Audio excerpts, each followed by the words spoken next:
Well, Australian exporters are waking up to the news today that their imports could face higher tariffs going into the United States. Now, Donald Trump's latest announcement of 12.5% tariffs on dozens of nations, including Australia, is over what the US president says is forced labour concerns. But it also comes after the US Supreme Court struck down lower 10% baseline tariffs that also impacted some Australian exports. Sylvain Garcia, he owns a watch company, Bauer. He joins me now. Good morning. Hey, Emilia, how are you? Thank you for coming on the program. So you've just woken up to this news about potentially a higher tariffs on your watches going into the United States. How are you feeling about that? I mean, obviously not the best. You know, it's one of the new tariffs and one of the new fees that we now have to add on top of everything else happening in Australia. So yeah, not the best news, obviously. So how have you been navigating the tariffs for the last year? Have you been paying them as a company? Are your customers in the United States paying for them? Is this putting off sales?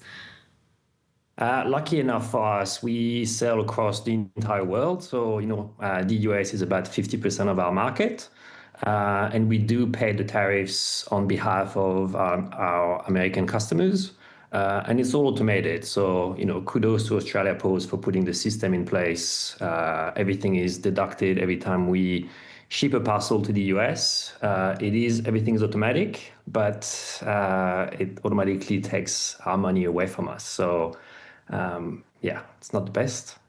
Has it made the market less attractive? Has there been any point in the last year of these changing tariffs you've gone, let's walk away from the States?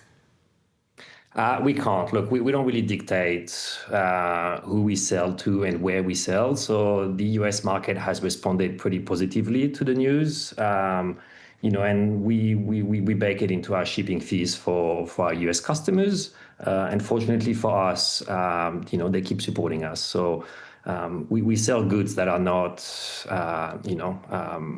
they're not primary goods per se. They are almost luxury goods, and so people just keep supporting us. So we're lucky in that sense, but it is making the product a little bit more expensive than it should be, and we can't really do much about it. One of the things I've heard from lots of exporters to the States from Australia is just the volatility that this creates for a business and the uncertainty. What's that been like to navigate?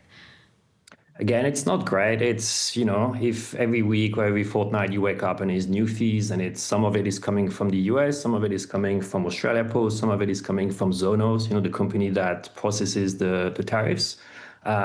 We do a yearly review of our prices for our company, and it's unfortunately basically eats into our margins during the year until we actually get to respond by updating our prices. So yeah. We kind of handcuffed at the moment, so we have to put up with it, and there's not much we can do about it. So, and is there anything the government can do to help businesses like yours that are navigating this situation? Is there anything that Austrade can do, for instance?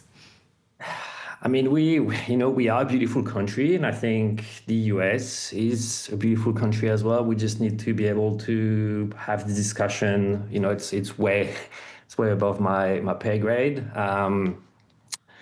I'd love for the government, to step up and kind of figure out what to do with it. Unfortunately, from our perspective, there's not much we can do, but I'm hoping that, someone in the government steps up and kind of, puts a bit of tough love back to, this situation, because we can't have this going on for the next however many years. Something needs to happen to basically for us to have the safety net to know that the company goes in the right direction, and that the prices are a little bit more certain for us so that we can forecast properly going forward, because right now everything is just up in the air. So yeah, hopefully our government can do like a pretty strong response to that. Anything you'd like to say to Donald Trump right now?